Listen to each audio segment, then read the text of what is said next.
¿Qué tal? Hoy nos vamos a meter de lleno en una de esas preguntas que parecen sencillas, pero que en realidad esconden un universo de complejidad. Y lo vamos a hacer de la mano de Néstor García Canclini. La pregunta es esta, así de directa. ¿Qué es la cultura? Parece que tenemos la respuesta en la punta de la lengua. Es una palabra que usamos todo el tiempo.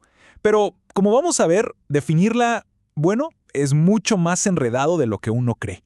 Tan enredado que, imagínense, para 1952 ya existían más de 300 definiciones. García Canclini usa una metáfora perfecta. Dice que es como entrar a un bosque de definiciones, donde cultura puede ser desde educación y bellas artes hasta los valores, las creencias o los hábitos más simples de todos los días. Y bueno, para no perdernos en ese bosque, aquí tenemos nuestro mapa del recorrido.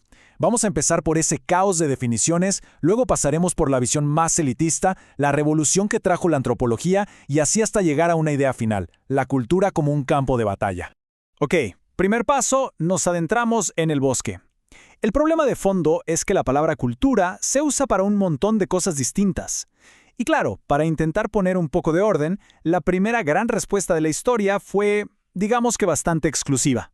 Ahora sí, vamos con esa primera respuesta histórica, la que muchas veces asociamos con el sentido común. Es esa idea de que alguien culto es quien sabe de arte, de filosofía, de literatura. ¿Le suena? Esta visión, que viene del idealismo alemán, básicamente parte el mundo en dos. Por un lado, arriba, está la cultura, el mundo de lo espiritual, de los valores, de lo estético. Y por otro abajo está la civilización, todo lo que es técnico, económico, lo necesario para sobrevivir pero que se ve como algo inferior. Pero ojo, y aquí es donde García Canclini pone el dedo en la llaga. Esta división no es para nada inocente. En realidad, es un espejo de la división social que existe entre quienes hacen trabajo intelectual y quienes hacen trabajo manual. Sirve para justificar esa jerarquía. Y esto nos lleva a un concepto que es clave. El etnocentrismo. Esta visión clásica es súper etnocéntrica porque básicamente agarra la cultura de una élite europea y la presenta como si fuera la cultura universal. Todo lo demás queda descalificado y así, claro, se justifica la dominación. Pero, frente a esta idea tan elitista, llegó la antropología. Y ¡pum!, propuso un cambio de 180 grados que lo transformó todo. Esta nueva definición es increíblemente amplia. De repente, cultura es todo lo creado por el ser humano. Todo, desde una sinfonía de Beethoven hasta una simple hacha de piedra. Cosas que antes se veían como ignorancia, como las creencias populares, ahora se entienden como parte de un sistema cultural con su propia lógica. Miren esto, porque es un ejemplo brillante. Lévi-Strauss, a quien cita Canclini, nos recuerda los aportes gigantes de las culturas precolombinas.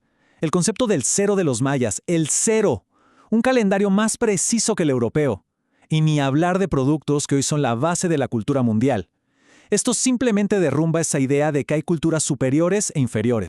Y esta cita de Lévi-Strauss lo resume todo a la perfección. No se trata de que una forma de pensar sea más avanzada que la otra.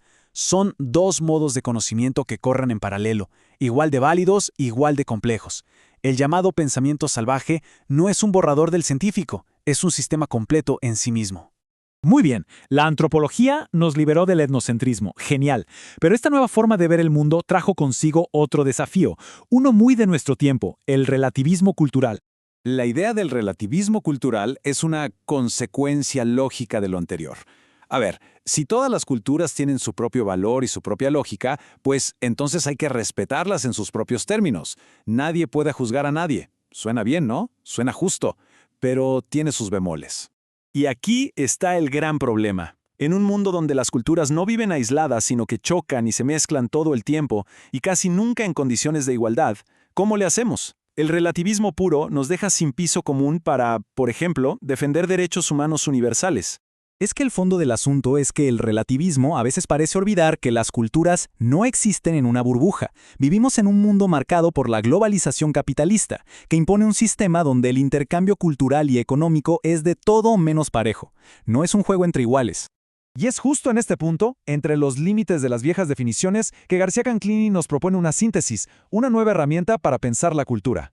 Y este es el giro conceptual que lo cambia todo. En vez de seguir obsesionados con definir la cultura como si fuera una cosa, un objeto, la propuesta es verla como un proceso. La pregunta importante ya no es qué es, sino qué hace.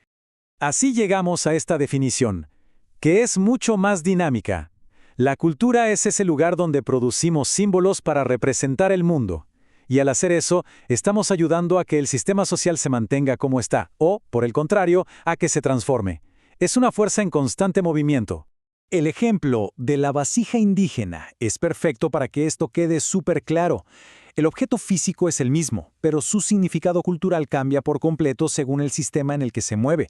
Primero tiene un valor de uso para su comunidad, luego se convierte en mercancía con un valor de cambio para turistas, y finalmente adquiere un valor estético como objeto de decoración. El significado no está en la vasija, sino en el proceso social que la rodea. Y con esta idea de la cultura como un proceso activo, llegamos a la última parte de nuestro recorrido, que es quizá la más potente de todas: entender la cultura como un verdadero campo de batalla.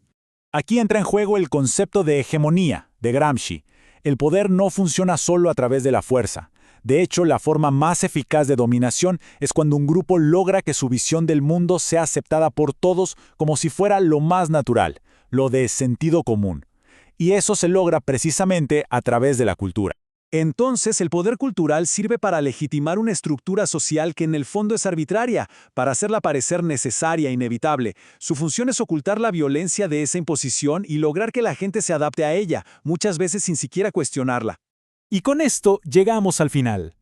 Si la cultura no es solo un adorno o un conjunto de tradiciones, sino el campo de batalla donde se pelea por el significado y se legitima el poder, la pregunta que nos queda es: ¿qué luchas se están librando ahora mismo, a nuestro alrededor?